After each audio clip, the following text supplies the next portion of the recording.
Rex Ryan didn't mince words, and that's the point.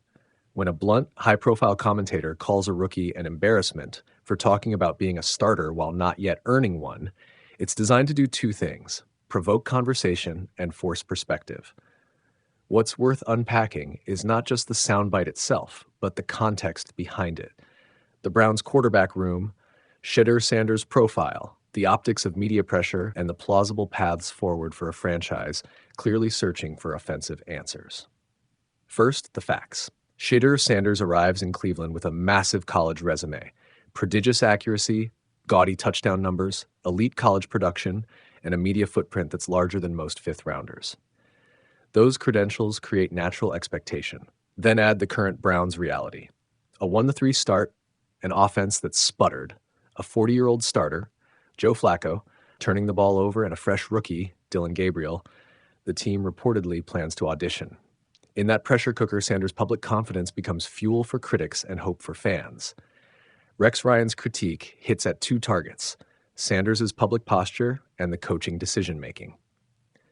Don't just run your mouth, Ryan implied. Put in the work, earn the job. That's valid as a coaching school aphorism. Coaches and many veteran players preach humility, grind, and the slow accumulation of trust. But Ryan's line also oversimplifies the situation. NFL roster moves are rarely the product of a single voice or a single moment of hubris. They're a matrix of evaluation, injury risk, roster construction, investment horizons, and sometimes most importantly, strategic patience. Why the Browns might be reluctant to rush Sanders in: 1, draft status and developmental timeline. Sanders was a fifth-round pick. That draft slot is meaningful. Teams don't usually entrust early season pivot decisions to a low-cost, high-visibility rookie unless they're desperate or convinced he's ready. The Browns invested a third-round pick in Dillon Gabriel, who was brought in specifically to be a near-term option. From a front office lens, it's sensible to give Gabriel a full-on look before turning to Sanders. 2, scheme fit and experience. College statistical dominance doesn't automatically translate to NFL readiness. The pro game demands quicker reads against complex coverages, faster pressure, and more nuanced pre-snap coordination. Coaches often prefer a stepwise evaluation, reps in practice, controlled game action, brief rotations, rather than dumping a rookie into a live audition on Sundays. 3, contract and future flexibility. Cleveland has the leverage of holding 2 first-round picks in 2026, huge currency. That flexibility affects how aggressively they accelerate a rookie's development now. If the organization believes it can find an elite starter next offseason, it may prefer to preserve its draft capital and evaluate both Gabriel and Sanders more slowly. Where Ryan's critique lands unfairly, Forgus Centri, publicly calling a 22-year-old an embarrassment for speaking confidently about himself, crosses from analysis into character attack. Confidence is part of quarterback DNA. Nearly every top passer declares his readiness at some point. The key difference is whether confidence is backed by performance and preparation. Sanders' words may lack patience. They do not prove incompetence. The more constructive route would be to critique his readiness on tape, mechanics, decision-making, situational awareness, all areas teams actually evaluate rather than attacking intent. Media narratives and locker room dynamics. This is where the feedback loop gets dangerous. National commentators stoke fan expectations, fans ratchet pressure onto coaches, and coaches react conservatively to avoid looking impulsive. That can freeze a rookie's opportunities. Inside the locker room, public talk can also affect relationships. Veteran players may bristle at rookie bravado, and coaches may worry about clubhouse chemistry.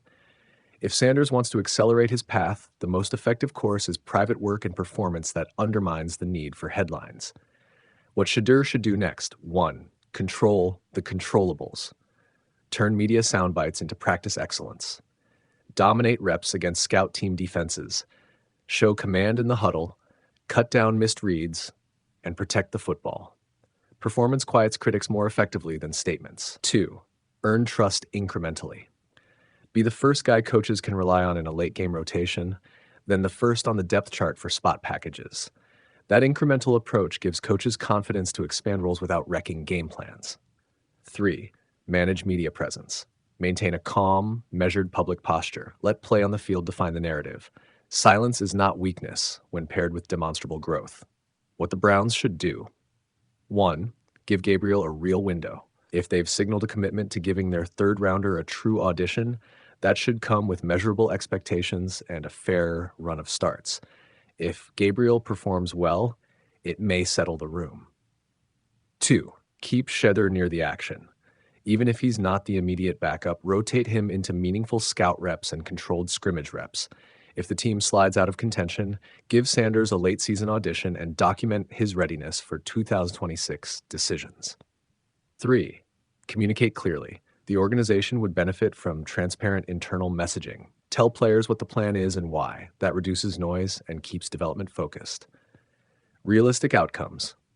Best case, Gabriel stabilizes the offense. Sanders continues to develop and earns a competitive role later this season or next. The Browns keep flexibility for 2026 draft decisions. Middle ground. Gabriel struggles unevenly. The Browns give Sanders limited but meaningful game reps late in the year to gather evaluation tape. Decision time remains for the offseason.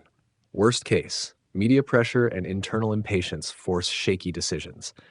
The team accelerates Sanders' exposure prematurely or stalls both quarterbacks' development, leaving Cleveland scrambling in 2026. Bottom line, Rex Ryan's rant grabs headlines because it's provocative, but headlines don't make quarterbacks. Game reps, coaching conviction, and measured development do. Shedeur Sanders is a high-profile rookie with genuine talent and a spotlight that will not evaporate. The Browns face a split-path decision: chase near-term stability with Gabriel and Flacco, or accelerate a flashy rookie whom the world expects to produce immediately. Neither choice is simple. What's clear is this: until Sanders proves it on Sundays at the NFL level, talk will always be louder than tape. The only way to silence the critics is to produce on the field consistently under real pressure. Rex Ryan didn't pull any punches. After the Cleveland Browns' 34-10 loss to the Detroit Lions, a game defined by 3 turnovers from veteran Joe Flacco and an anemic offense, the ESPN analyst and former NFL coach put rookie Shedeur Sanders squarely in the hot seat. Ryan asked what a lot of impatient fans are thinking: why hasn't Kevin Stefanski given Sanders a chance? Kevin Stefanski is an outstanding coach, but why the hell isn't he putting Shedeur Sanders in the game? Ryan said. He followed that question with a direct challenge to Sanders himself, accusing the rookie of talking more than he's earned.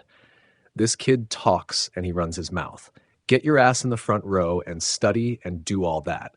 If I know, the whole league knows. Quit being an embarrassment that way. Those comments hit a nerve because Sanders is a loaded story. In college, he was one of the most productive quarterbacks in recent memory. A Johnny Unitas Golden Arm winner, a first-team All-American in 2024, and the kind of prolific passer who racks up eye-popping stats and viral highlights. That pedigree is why his draft slide and subsequent selection in the 5th round generated so much attention and high expectations from a part of Cleveland's fan base desperate for a long-term answer under center.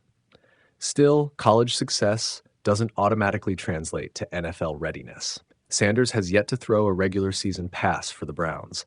He's been relegated to scout team reps and limited game day involvement, while the coaching staff leans on Flacco's experience and Dillon Gabriel's steadier developmental trajectory. Stefanski has repeatedly emphasized process and preparation.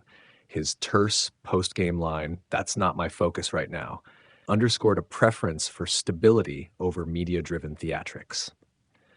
Ryan's critique lands in 2 places at once. On one hand, it's a call for accountability, a reminder that confidence and public pronouncements mean little if they aren't backed by daily grind, film study, and earning the right to play. On the other hand, it's pressure on the Browns to resolve a quarterback controversy quickly, either by showing trust in their rookie or by giving Gabriel a real look and moving on. Where this goes next depends on a short list of variables: Sanders' attitude and growth in practice, any falterings from Gabriel, and how the offense performs under Stefanski. If Cleveland's struggles continue, the conversation will inevitably intensify. For now, though, Ryan's words are another loud reminder that in the NFL, talk is cheap. An opportunity favors those who back it up with performance.